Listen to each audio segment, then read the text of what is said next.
میرا حسین باغ نبوت کا پھول ہے، حیدر کی اس میں جان ہے، خون رسول ہے۔ نحمده ونصلي ونسلم على سيدنا ومولانا محمد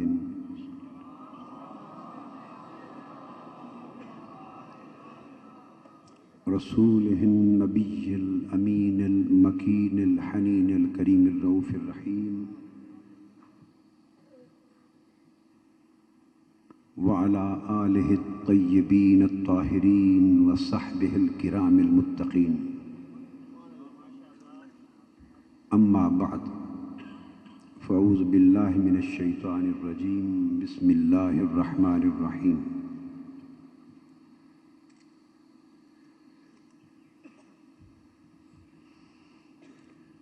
إن الأبرار يشربون من كأس كان مزاجها كافورا عينا يشرب بها عباد الله يفجرونها تفجيرا يوفون بالنذر ويخافون يوما كان شره مستطيرا يطعمون الطعام على حبه مسكينا ويتيما وأسيرا إنما نطعمكم لوجه الله لا نريد منكم جزاء ولا شكورا۔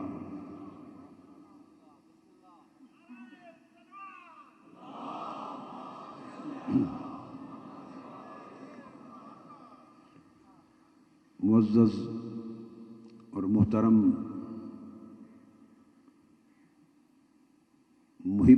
محبان رسول و آل رسول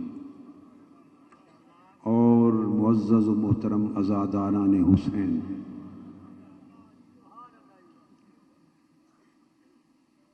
اللہ کا شکر ہے جس کی توفیق سے ہم ذکر حسین کی مجلس میں حاضر ہیں۔ جسے توفیق ہوتی ہے وہ ذکر حسین کی مجلس میں آتا ہے، اور جسے توفیق نہیں ہوتی وہ ذکر حسین کی مجلس میں نہیں آتا، اور نہ آنے والا یہ نہ سمجھے کہ وہ آیا نہیں، نہ آنے والا مغالطے میں نہ رہے، یہ نہ سمجھے کہ وہ آیا نہیں، ذکر حسین کی مجلس میں اس نے اسے بلایا نہیں، اس لیے کہ حسین مصطفیٰ کا ہے اور حسین خدا کا ہے، اس لیے ذکر حسین ذکر مصطفیٰ ہے، اور ذکر حسین خدا کی قسم ذکر خدا ہے۔ اس لیے وہ اپنی مجلس میں اپنوں کو بلاتا ہے، غیروں کو نہیں بلاتا۔ آج وقت مختصر ہے، براہ راست نفس مضمون کی طرف آ رہا ہوں۔ سورۃ الدہر ہے، سورۃ الدہر، آیت نمبر، جو مضمون شروع کیا وہ بھی آیت نمبر 5 سے۔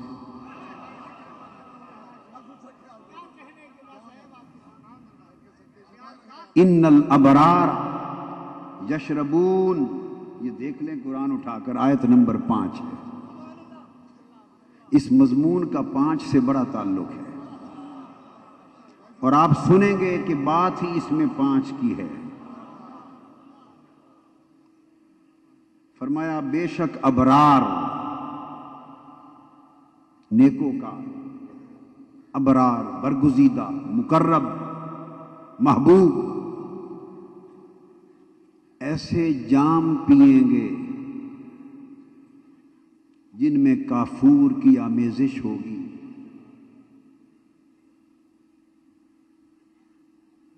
اور ان کی ٹھنڈک، نورانیت اور فرحت اپنی مثال آپ ہوگی۔ اور آپ پوچھیں گے وہ کافور کیا ہے جس کے جام پلائے جائیں گے؟ تو کافور کے جام تبھی پلائے جائیں گے کہ کوئی پیاسا اس کی بارگاہ میں گیا ہوگا۔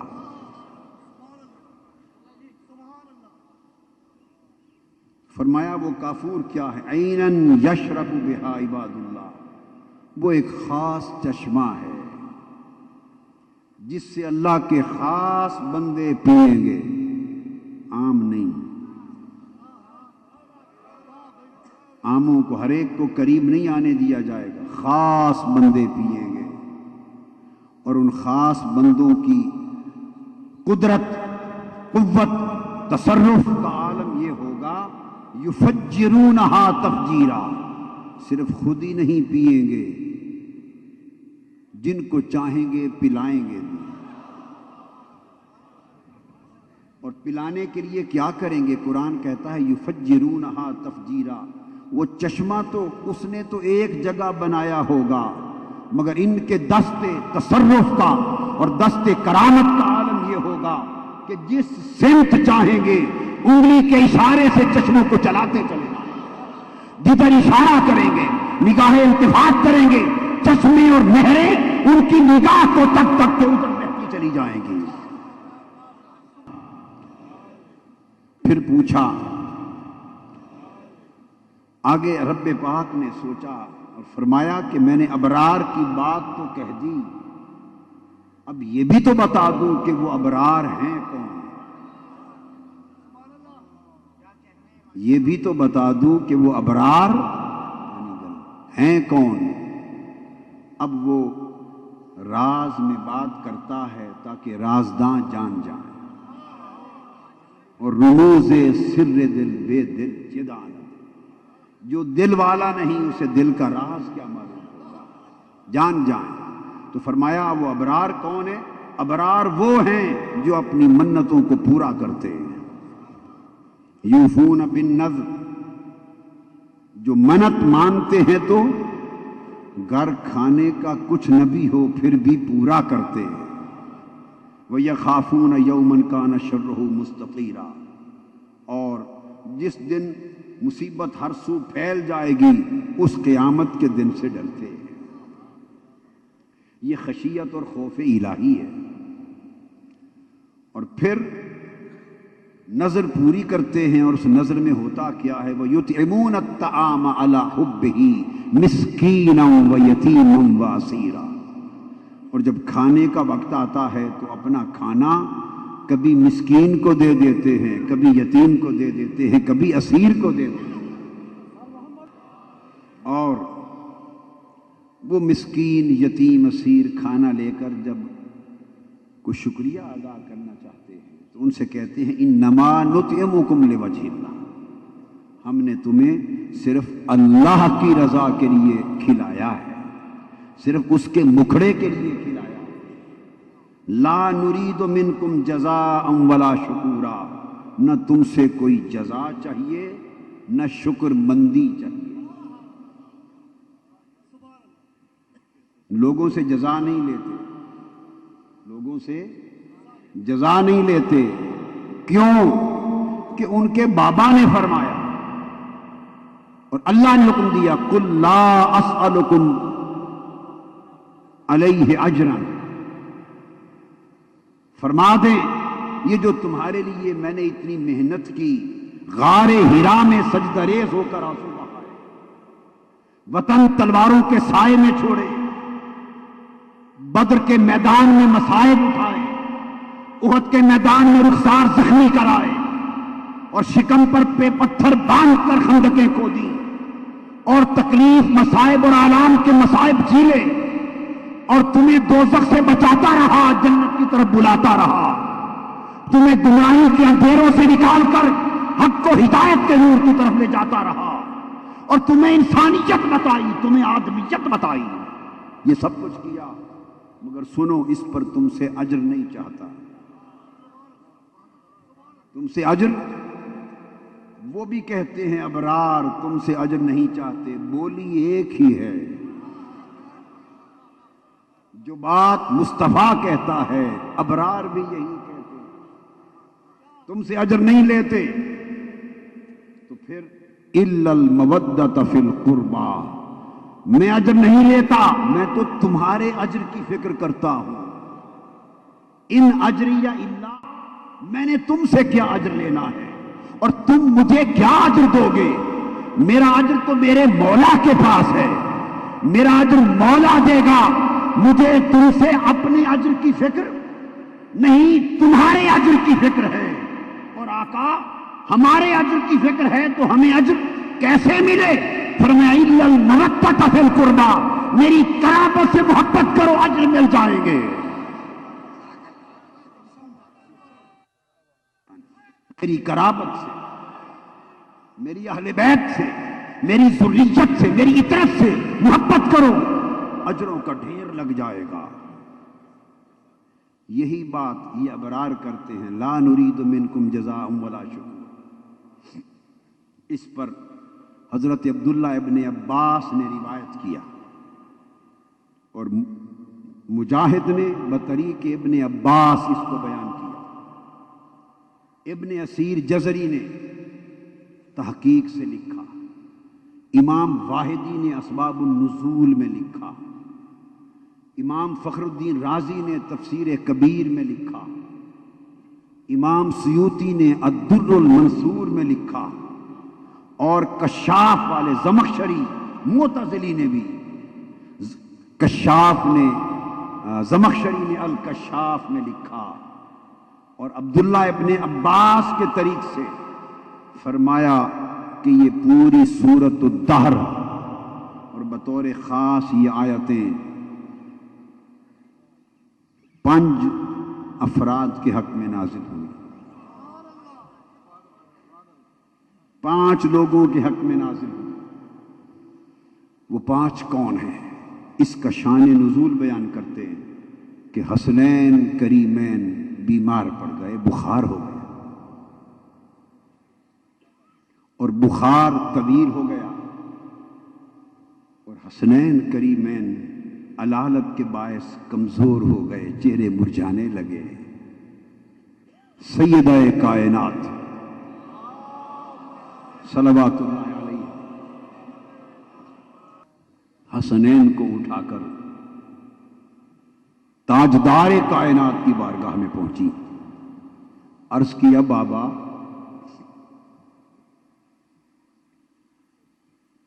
چہرے حسنین کے علالت اور بخار کی وجہ سے مرجھا رہے،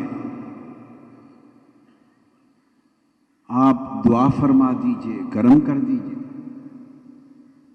سیدہ کائنات، اس دن تو کوئی تھا کہ مرجھائے چہروں کا علاج ہو گیا، مگر جب یہی شہزادے مرجھائے چہروں سے کربلا میں لاشیں بن کے پڑے تھے، تب سیدہ ان کو اٹھا کے کس کے پاس لے جاتی؟ عرض کیا آقا مرجھا گئے ہیں، دیکھا نہیں جاتا۔ حضور علیہ السلام نے فرمایا بیٹا فاطمہ تم روزے رکھ لو، 3 روزے رکھ لو، ان کے لیے نذر مان لو، روزے کی نذر مان، خیر ہو جائے گا۔ گھر آئے، 5 لوگوں نے روزہ رکھا، سیدہ کائنات سیدہ فاطمۃ الزہرا نے روزہ رکھا رضی اللہ تعالی عنہ، اور مولائے کائنات مولا علی شیر خدا نے روزہ رکھا، اور چھوٹے شہزادے جو علیل تھے حسنین کریمین نے روزہ رکھا، اور 5ویں سیدہ عالم کی خادمہ فضہ اس نے بھی روزہ رکھا، سارا گھر روزے کے ساتھ ہو گیا۔ یوفون بالنذر، اپنی نذر پوری کرتے ہیں۔ ابرار وہ ہے جو اپنی نذر پوری کرتے۔ گھر کھانے کے لیے کچھ نہ تھا، مولا علی المرتضیٰ ایک شخص کے پاس گئے یہودی، ایک روایت میں آتا ہے قرض لے لیا اور اس سے کچھ جو خرید لیے، بعض روایتوں میں ہے کہ تھوڑے سے وقت کی جا کے مزدوری کر لی اور جو اجرت ملی اس سے جو خرید لی، اور عرض فرمایا فاطمہ ان کو پیس کر روکھی روٹی بنا لے اور پانی سے کھا کے روزہ رکھ لیں گے، افطار کر لیں گے۔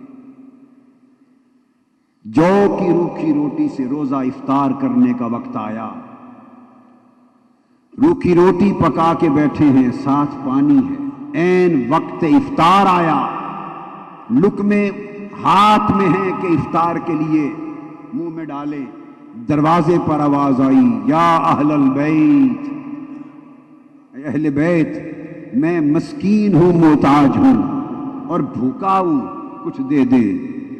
روزے داروں نے، ابرار نے اپنا سب کچھ اٹھا کے بھوکے مسکین کو دے دیا اور اپنا روزہ پانی سے افطار کر لیا۔ دوسرے دن روزہ رکھا، یہی کیفیت، افطار کا وقت آیا تو دروازے پر آواز آئی اے اہل بیت میں یتیم ہوں، بھوکا ہوں، سب کچھ اٹھا کے روٹیاں ان کو دے دی اور خود پھر پانی سے افطار کر لیا۔ تیسرے دن روزہ رکھا، پھر افطار کے وقت آواز آئی اہل بیت میں بھوکا اسیر ہوں، قیدی ہوں، سب کچھ روٹیاں اٹھا کے اسے دے دی، خود پانی سے افطار کر لیا اور ان سے فرمایا انما نطعمکم لوجہ اللہ۔ اب ذہن میں رکھ لینا وہی روٹیاں ہی تھی جو کی روکھی گھر میں، وہی روٹیاں تھیں، دے دی، فرمایا یہ تمہیں اللہ کی رضا کے لیے کھلایا ہے اور تم سے کوئی جزا اور شکر نہیں چاہتے۔ اس لفظ کو یاد رکھ لینا، نہ کوئی جزا چاہیے تم سے اور نہ تم سے کوئی شکر گزاری چاہیے۔ حسنین کریمین شفا یاب ہو گئے، رب کائنات نے ان کی نظر کو پورا ہوتے دیکھ کر اور 3 دن کے روزوں کے افطار کا منظر دیکھ کر اور پھر انما نطعمکم لوجہ اللہ لا نريد منکم جزاء ولا شکورا کا اعلان سن کر فرمایا جبرائیل ایک پوری سورت قرآن کی لے کے اتر جا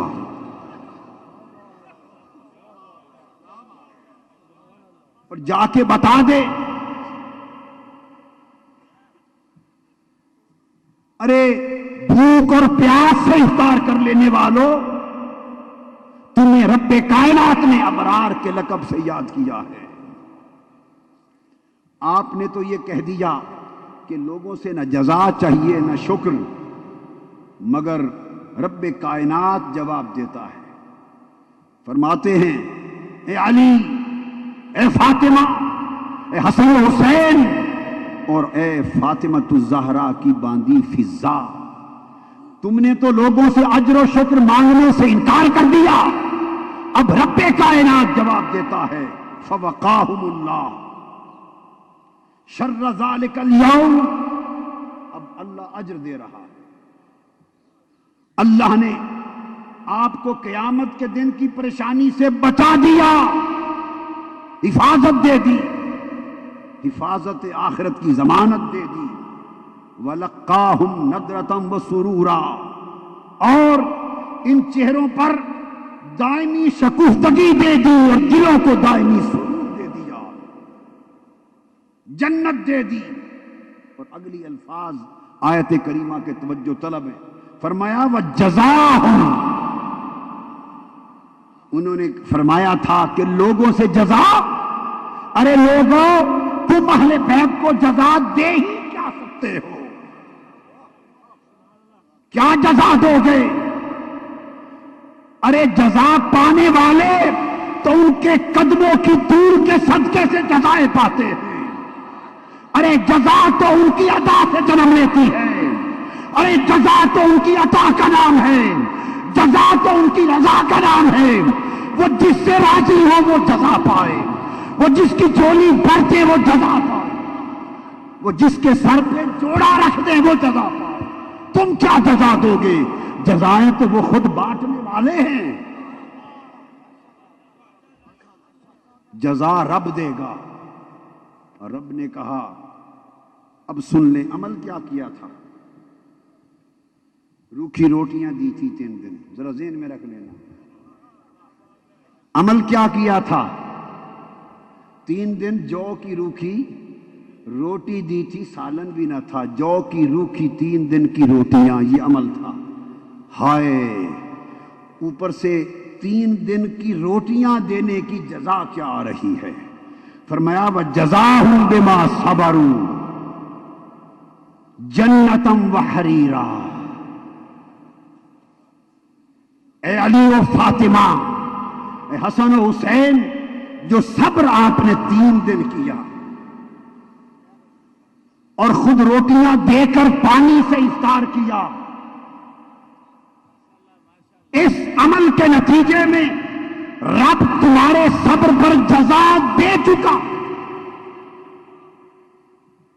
اور وہ جزا کیا؟ جنتم وحریرا. اس 3 دن کی روکھی روٹیاں دینے پر تمہیں جنت مل گئی. 3 دن سنو جنت کی قیمت. ہائے ہائے ہائے ہائے. لوگ عمر بھر عمل کرتے ہیں اور جنت کے طالب رہتے ہیں, اور یقین نہیں ہوتا کہ عمر بھر عمل کر کے بھی جنت ملے گی یا نہ ملے گی.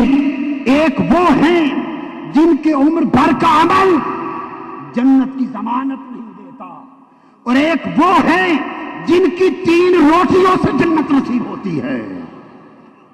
3 روکھی روٹیوں پر جنت ملتی ہے. وحریرا, اور ریشمی پوشاک ہوگی. متکئین فیہا علی الارائک, اور جنت میں تختوں پر تکیہ لگائے بیٹھے ہوں گے, کیونکہ بادشاہ جو ہوں گے, جنت کے مالک و وارث جو ہوں گے, بیٹھے ہوں گے. لا یرون فیہا شمسا ولا زمہریرا, نہ تپش تکلیف دے گی نہ سردی تکلیف دے دی.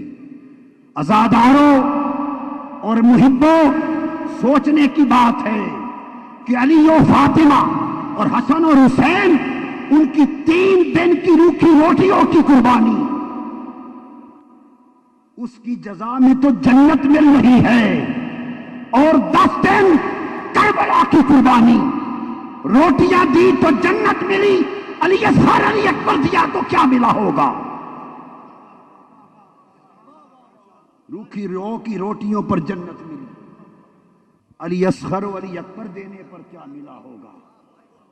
اور فرمایا وَدَانِيَةً عَلَيْهِمْ ظِلَالُهَا وَذُلِّلَتْ قُطُوفُهَا تَذْلِيلًا. جنت کے درختوں کے سائے ٹہنیاں جھک کر ان کے قریب آ جائیں گی, گچھے خود جھک کر لٹک کر قریب آ جائیں گے کہ جو گچھا چاہیں توڑ کے کھا لیں. اور آگے توجہ طلب بات ہے. پھر فرمایا وَيُطَافُ عَلَيْهِمْ. ایک لطیف نکتہ ہے, کسی مفسر نے, کیا یہ ضمانت کی بات ہے, یہ نہ اہل سنت میں نہ اہل تشیع میں, پاکستان سے ایران اور عراق سے عرب و عجم, یہ کسی تفسیر میں نہیں ملے گا, یہ فقط قرآن میں ہے. اور وہ آج ذکر حسین کا تحفہ دیے جا رہا, کہیں نہیں ملے گا کسی کتاب میں. یہ بات سند کی ہے. یہ ہوگا تو پھر کیا, وَيُطَافُ عَلَيْهِمْ بِآنِيَةٍ مِّن فِضَّةٍ وَأَكْوَابٍ كَانَتْ قَوَارِيرَ. اور خدام وَيُطَافُ میل کے لیے ہے, صیغہ ہے مذکر کے لیے. ان کے ارد گرد خدام چاندی کے برتن اور شیشے کے صاف ستھرے گلاس لے کر ارد گرد پھرتے ہوں گے. یہاں خدام مرد بیان کیے ہیں, وَيُطَافُ عَلَيْهِمْ خدام ہوں گے اور چاندی کے برتنوں کے ساتھ خدمت کر رہے ہوں گے. اور 19 نمبر اگلی آیت میں فرمایا خادم تو آ چکے, پھر فرمایا وَيَطُوفُ عَلَيْهِمْ وِلْدَانٌ مُخَلَّدُونَ. اور 9 عمر خوبصورت جوان وہ ان کے ارد گرد گھومتے ہوں گے. ایک فرمایا پختہ عمر جنت کے خدام ارد گرد طواف کرتے ہوں گے. پھر فرمایا نو عمر خوبصورت جوان ان کے ارد گرد طواف کرتے ہوں گے. اور آگے دوسرے ایک اور مقام پر اگلی سورت میں فرمایا وَقَوَاعِبَ أَتْرَابًا، اور جوان سال خوبصورت بیبیاں حوریں ارد گرد طواف کرتی ہوں گی. ارے یہ تین طبقے الگ الگ کیوں؟ یہ نکتہ ہے جو کہا کسی کتاب میں نہیں ملے گا. خدام الگ، نو عمر خوبصورت جوان الگ، اور ہم عمر خوبصورت جنت کی حوریں بیبیاں الگ. یہ الگ الگ خدام غلبان اور جنت کی خوبصورت حوریں یہ الگ الگ کس کے گرد طواف کرتی ہوں گی؟ رب کائنات کی عزت کی قسم، کتاب کی بات نہیں، میرے وجدان کی بات ہے. سودا دے رہا ہوں، میں جھگڑا کرنے والا آدمی نہیں ہوں. جس کا جی چاہے سودا لے جائے، اور اگر جی نہ چاہے تو جھگڑا نہ کرے، میرا سودا مجھے پلٹا دے، کوئی اور گاہک دیکھ کے دے دے.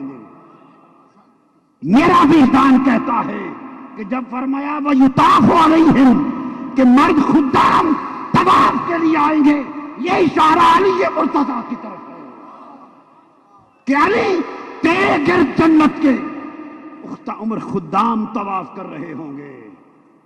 اور ادھر حسن و حسین بھی تو بیٹھے ہیں، ان کے لیے فرمایا وَيَطُوفُ عَلَيْهِمْ وِلْدَانٌ، وہ چونکہ جنتی جوانوں کے سردار ہیں، ان کے گرد طواف کے لیے بھی خوبصورت جوان آئیں گے.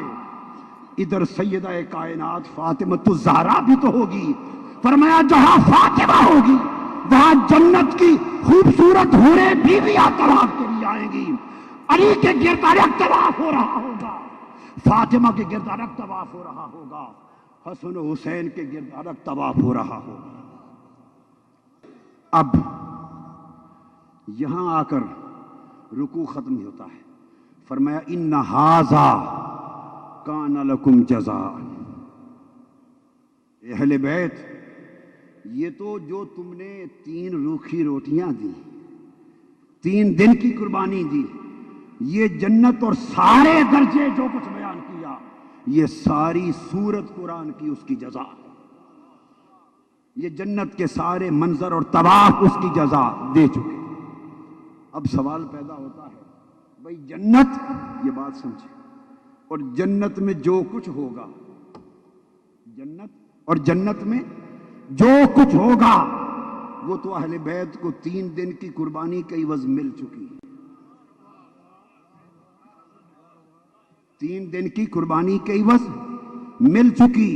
اب جو قربانی اس کے بعد آ رہی ہے کربلا کے دن، اس کے بدلے کیا ہوگا؟ تو قرآن کہتا ہے یہ جزا تو اس کے عوض مل گئی، اور اس اگلی قربانی کے عوض وَكَانَ سَعْيُكُمْ مَشْكُورًا، اور جو اگلی سعی کرو گے وہ سعی مشکور ہو جائے گی. سعی مشکور ہو جائے گی. ایک ہے کہ بندہ شاکر ہو، شکر کرے اور اللہ مشکور ہو. ایک ہے کہ جب بندہ مشکور ہو تو اللہ شاکر ہوگا.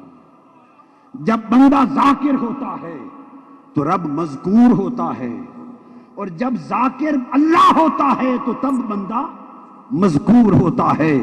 فرمایا اہل بیت کو جنت اس عمل کے عوض مل چکی، اور جو اگلی قربانی آ جائیں گے اس کے عوض ان کی ہر سعی مشکور ہوگی.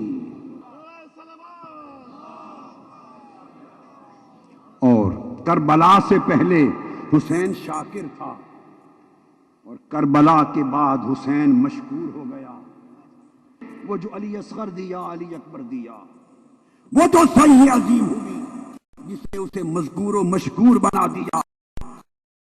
میں قرآن کی نص سے اور احادیث نبوی اور احادیث متواترہ کی نص سے یہ بات ڈنکے کی چوٹ پر کہہ رہا ہوں، اور بلا خوف تردید کہہ رہا ہوں کہ اب میرا حسین اس مقام پر ہے کہ حسین کی یہ محبت کرنے والوں نہ سمجھنا کہ تم یہاں ذکر حسین کی مجلس منعقد کر رہے ہو.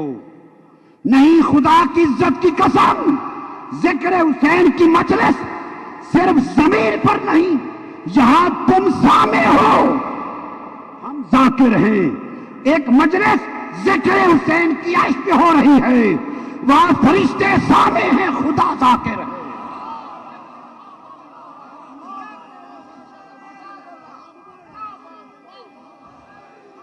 ذکر حسین کی مجلس کو بند کرنے کا سوچنے والوں، ذکر حسین کو بند کرنے کا سوچنے والوں، سوچو کیسے بند کرو گے؟ اگر ذکر حسین صرف بندہ کرتا تو تم بند کر لیتے. ذکر حسین کی مجلس خدا بنا رہا ہے. ہاں، ایک شکل ہے، تم ذکر حسین کی مجلس بند کر سکتے ہو بند. ایک ہی شکل ہے، خدا سے بڑے بن جاؤ، خدا کی طاقت سے بڑھ جاؤ، بند کر لو. اس لیے فرمایا ان ذاکرانی فی نفسی، ذاکرانی عبدی فی نفسی ذکرتہ فی نفسی وان ذاکرانی فی ملأ ذکرتہ فی ملأ خیر منہ. بخاری، مسلم، ترمذی، صحاح ستہ کی ہر کتاب متفق علیہ حدیث. فرمایا میرا بندہ مجھے دل میں میرا ذکر کرے تو میں بھی اپنی شان کے لائق اپنے نفس میں ذکر کرتا ہوں، اور میرا بندہ اگر مجلس میں ذکر کرے تو میں عرش پر اس سے بہتر مجلس بلا کر ذکر کرتا ہوں. حسین کربلا آنے سے قبل اس کا ذکر نفس میں کرتا تھا، وہ بھی نفس میں یاد کرتا تھا. کربلا میں حسین جو ذکر تو نے کر دیا نہ تجھ سے پہلے کوئی کر سکا نہ کوئی کر سکے گا.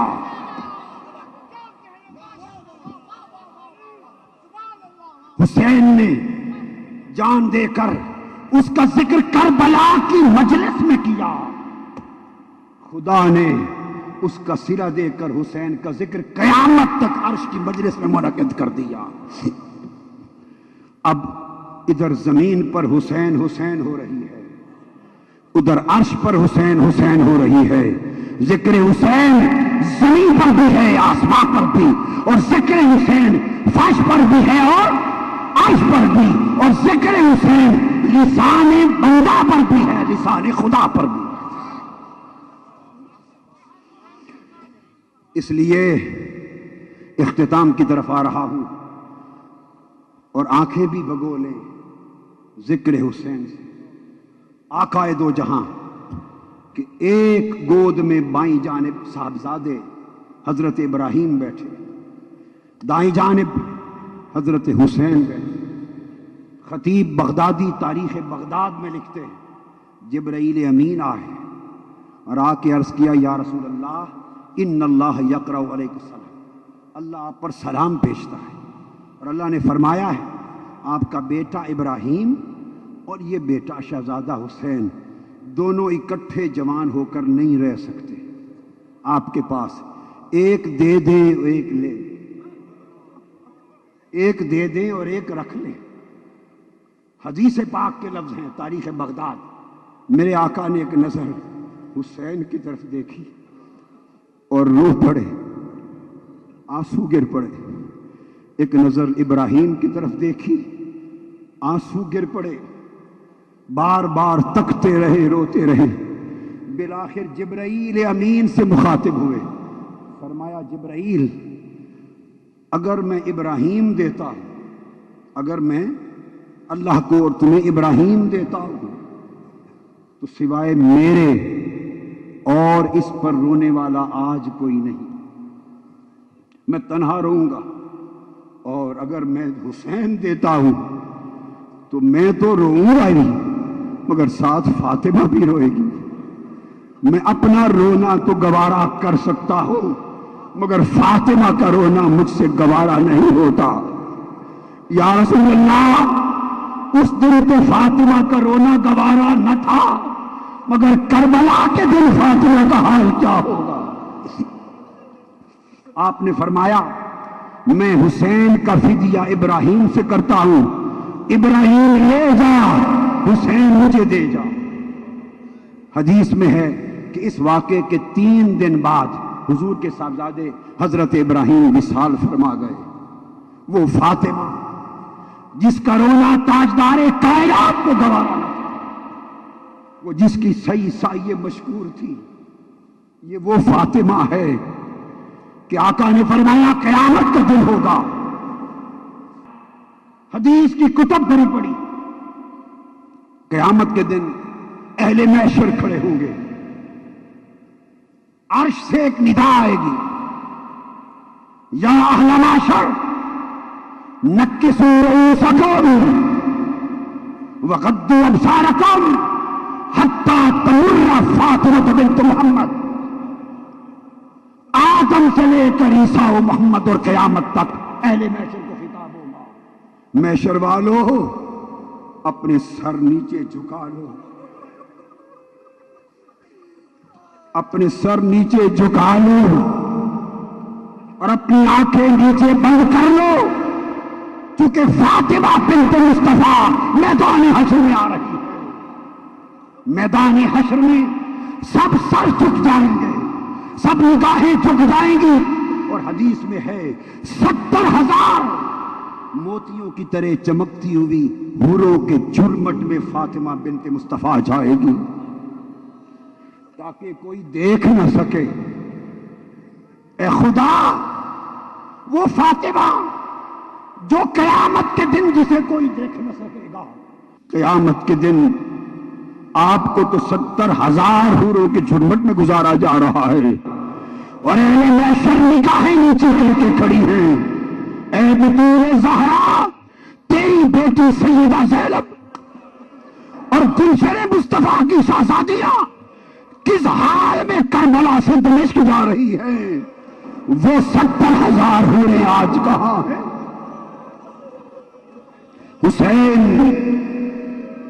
تو نے اپنی صحیح کو صحیح مشکور اس طرح بڑھایا کہ جب جوان لخت جگر علی اکبر کی آواز آئی یا ابتا، اور دوڑ کے جا کے ان کے سینے اقدس سے نیزہ نکالا، خون کا فوارہ نکلا، روح علی اکبر قفس اسری سے پرواز کر گئی، اور جب تو علی اکبر کا لاشا لے کر خیمے میں پلٹا، ابن عساکر بیان کرتے ہیں جب حسین کربلا میں آیا تھا اور علی اکبر کو لے گیا تھا، 56 برس عمر تھی اور سر اور داڑھی کا ایک بال بھی سفید نہ تھا، مگر جب علی اکبر کا لاشا اٹھا کے آیا ہے، سیدہ زینب نے دیکھا حسین کا ایک بال بھی سیاہ نہ تھا۔ جب کوئی نہ رہا کربلا کے میدان میں، جب حسین تنہا تھا، سب جنگ بسے تھے، اور سایہ حسین سایہ مشکور ہو چکی تھی، اس وقت حسین نے سیدہ زینب کو سلام کیا، بہن باجی اب میں جا رہا ہوں۔ سیدہ زینب سجدے میں گر گئی، مولا میرے بھائی حسین کی سعی کو سعی مشکور کرنا۔ حسین چل پڑے، گھوڑے پر سوار ہوتے، گھوڑے کو چھانٹا مارتے ہیں کہ چل، گھوڑا نہیں چلتا، دوبارہ پاؤں مارتے ہیں، کھینچتے ہیں لگام گھوڑے کو، چل، گھوڑا منہ نیچے کرتا ہے، نہیں چلتا، پھر گھوڑے پر لگام کھینچ کر اس کو کہتے ہیں چل، گھوڑا پھر منہ نیچے کرتا ہے۔ حسین سمجھ گئے، نیچے اترے تو دیکھا سیدہ سکینہ چھوٹی شہزادی فاطمہ الزہرا کی امام حسین کے گھوڑوں کی ٹانگوں سے لپٹ کر کھڑی ہے اور رو کر چیخ کر کہہ رہی ہے، گھوڑے میرے بابا کو نہ لے جا، جو ادھر جاتا ہے پلٹ کر نہیں آتا، میں بابا کے سینے پر رات کو سوتی تھی، میرا باپا چلا گیا تو میں کس کے سینے پر سوؤں گی؟ مجھے سینے پر کون سلائے گا؟ امام حسین نے سیدہ سکینہ کو سیدہ زینب کے سپرد کیا، چل پڑے۔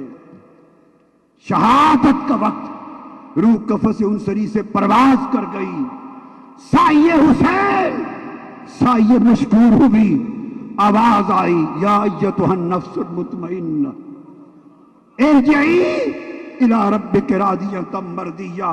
حسین لوٹ آتے روح حسین رب کی طرف، تو نے رضا کے سارے مرحلے عبور کر دیے۔ انسانیت تجھ پہ فخر کر رہی ہے، آدمیت تجھ پہ فخر کر رہی ہے، ولایت تجھ پہ فخر کر رہی ہے، امامت تجھ پہ فخر کر رہی ہے، فاطمہ تجھ پہ فخر کر رہی ہے، علی تجھ پہ فخر کر رہا ہے، مصطفیٰ فخر کر رہا ہے، آج خود خدا تجھ پہ فخر کر رہا ہے۔ قافلہ سیدہ زینب کی قیادت میں سوئے دمشق رواں ہے۔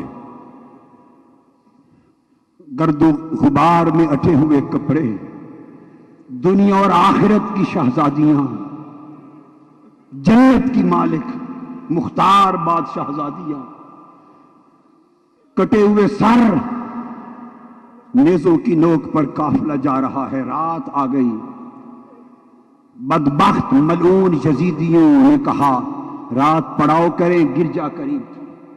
ایک بوڑھا ضعیف نیک پرہیزگار عبادت گزار راہب باہر نکلا، پوچھا یہ قافلہ کیسا ہے؟ انہوں نے کہا مصطفیٰ کے نواسے اور گلشن مصطفیٰ کے شہزادوں کے سر کاٹ کر لے جائے جا رہے ہیں دربار یزید میں، یہ قافلہ ہے۔ وہ تڑپ اٹھا، اس نے کہا کوئی جگہ بتاؤ، ہم نے رات قیام کرنا ہے۔ اس نے کہا میرا گرجا حاضر ہے، یہاں قیام کر لو۔ اس نے کہا تمہیں 10,000 دینار دوں گا۔ اے اہل دنیا، اے دنیا کے کتوں، تم نے سب کچھ دنیا کے لیے کیا، مجھ سے 10,000 دینار لے لو اور صرف آج کی رات حسین کا سر میرے پاس رہنے دو۔ ارے عیسائی راہب ہے، راہب ہے، راہب ہے۔ 10,000 دینار لے کر حسین کا سر اس کو دے دیا۔ وہ بدبخت یزیدی سوئے ہیں، مصطفیٰ کی شہزادیاں جاگ کر روتی رہی، اور راہب حسین کے سر کو خوشبو والے پانی سے دھوتا رہا اور خوشبو لگاتا رہا، عنبر و مسک لگاتا رہا، اور حسین کے ماتھے اور لبوں کو بار بار چومتا رہا۔ راہب ساری رات سر حسین کو چومتے میں گزار دی۔ صبح ہوئی، یزیدی سر لینے آئے، راہب پر مصطفیٰ نے توجہ کی، فرمایا راہب تو نے عمر عیسائیت میں گزاری، آج رات میرے بیٹے حسین کے سر کی تقریر کی ہے، لے جا تجھے اسلام دیتا ہوں، جنت دیتا ہوں۔ کلمہ پڑھ کے مسلمان ہوا، بات ختم ہونے کو آ گئی، قافلہ دمشق پہنچ چکا ہے۔ آخری بات ہے، اس ملعون یزید کے دربار میں قافلہ آ چکا ہے، سر مبارک رکھ دیے گئے ہیں۔ وہ ملعون بدبخت چھڑی حسین کے لبوں پر مارتا اور کہتا ہے یہ ہے حسین ابن علی۔ وہ بے ایمان، تمہیں نہ حسین کی خبر، نہ علی کی خبر، نہ فاطمہ کی خبر، نہ نبی کی خبر۔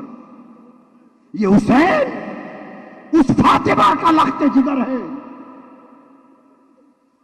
جس کو مصطفیٰ جب بلاتے تھے، لوگ مصطفیٰ کو بلاتے ہوئے کہتے تھے فدا کا ابی و امی یا رسول اللہ، یا رسول اللہ میرے ماں باپ آپ پر فدا ہوں، پھر بات کرتے تھے آواز اونچی۔ اور یہ فاطمہ وہ فاطمہ ہے کہ سیدنا عمر فاروق یاد رکھ لینا، اہل سنت اہل تشیع کو گلے ملا رہا ہوں، فاصلے مٹا رہا ہوں۔ فاروق اعظم کو ماننے والوں عمر فاروق رضی اللہ عنہ روایت کرتے ہیں، کہ ہر کوئی مصطفیٰ کو یہ کہہ کر بلاتا کہ حضور میرے ماں باپ آپ پر فدا ہوں۔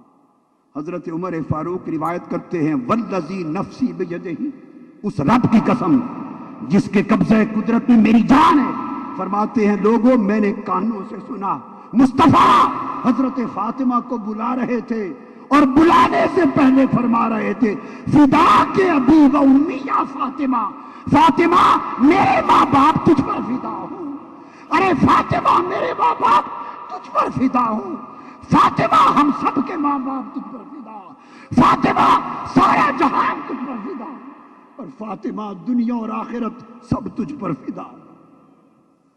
اس فاطمہ کا شہزادہ اس علی کا بیٹا ہے جو علی ولی ہے،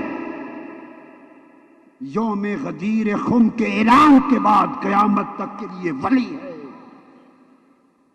جو علی ولی ہے، جو علی مصطفیٰ کا وصی ہے، جو علی صفی ہے، جو علی نقی ہے، جو علی تقی ہے، اور خدا کی قسم جو علی جلی ہے، اور کہنے دو جو علی علی ہے۔ اس علی و فاطمہ کا لخت جگر اور اس مصطفیٰ کا لاڈلا جو اسے اپنے سینے پہ چڑھا کے اپنا سینہ رندواتے تھے، جو سجدے میں پشت پر بٹھاتے تھے، جو کندھوں پر سواری کراتے تھے، اس نے ایک صحابی اٹھے، اس نے کہا بدبخت یزید خدا تجھ پر لعنت کرے، میں نے جن لبوں پہ چھڑی مار رہے ہو میں نے اپنی آنکھوں سے یہاں مصطفیٰ کو بوسے دیتے دیکھا ہے۔ بدبخت یزید نے اسے مروا کے بٹھا دیا۔ یزید نے کہا، آخری بات جس پر ختم کر رہا ہوں، اس بدبخت یزید نے کہا مجھے حرم علی اور حرم حسین اور خانوادہ رسول کی بیبیاں یہاں پیش کی جائیں اور میں سیدہ زینب سے بات کرنا چاہتا ہوں۔ ان بدبخت لشکریوں نے کہا یہ بیبیاں حرم مصطفیٰ کی ہیں، یہ جو کڑی ہیں یہ گلشن مصطفیٰ کی شہزادیاں، لوگوں عزاداروں، ان کے کپڑوں کا سر سے پا تک حال یہ تھا 10 روز کربلا کی گرد تھی۔ تصور کر سکتے ہو کہ حال کیا ہوگا؟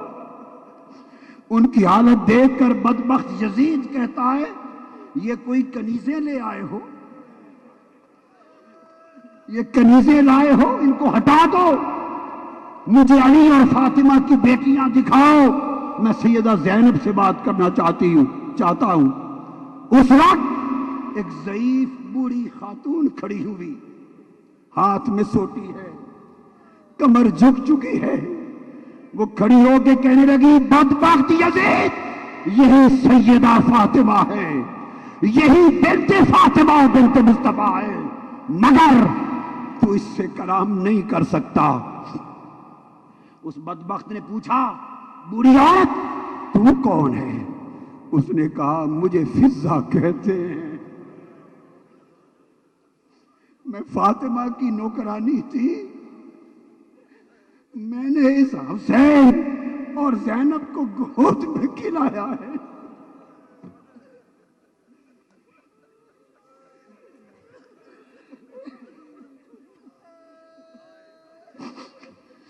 میری جوانی اور بڑھاپا اس گھر کی نوکری میں گزرا، میں فضہ ہوں۔ ایک فوجی اٹھا لٹھ لے کر، اس نے ہوا میں لٹھ لہرائی اور کہا فضہ میں تمہارے سر کے ٹکڑے کرنے لگا ہوں۔ جب فضہ نے یہ سنا اس نے سر اٹھایا، دیکھا یزید کے پیچھے 500 حبشی ننگی تلواریں لے کر یزید کے پہرے پر کھڑے ہیں۔ فضہ بھی حبشہ سے تھی، اس نے حبشی پہرے داروں کو دیکھا تو للکار اٹھی اور کہا حبشی پہرے داروں تمہاری غیرت کو کیا ہوا؟ تمہاری قوم کی ایک بیٹی فضہ اس کے سر پہ لٹھ مار کر اسے 2 ٹکڑے کرنے لگے ہیں، تم اپنی قوم کی بیٹی کا یہ حشر دیکھنا چاہتے ہو؟ غیرت کہاں گئی؟ یہ للکار کرنے کی دیر تھی کہ 500 کے حبشی غیرت میں آ گئے اور بڑھ کر انہوں نے تلواریں ہوا میں لہرا دی اور کہا خبردار جو فضا کی طرف بڑھا ان کے سر قلم کر دیے جائیں گے۔ فضا تو بچ گئی، فضا تو بچ گئی۔ یہ منظر دیکھ کر سیدہ زینب نے اپنا چہرہ مدینے کی طرف کر لیا، مدینے کی طرف، مدینے کی طرف رخ کر لیا اور بابا سے بلند پکار کے کہا نانا جان، میرے پیارے بابا، آج فضا حبشیوں کی بیٹی کو بچانے کے لیے 500 حبشی تلوار لے کر میدان میں آ گئے، تیری بیٹی کو بچانے کے لیے بابا آج تلواریں کہاں چلی گئی ہیں؟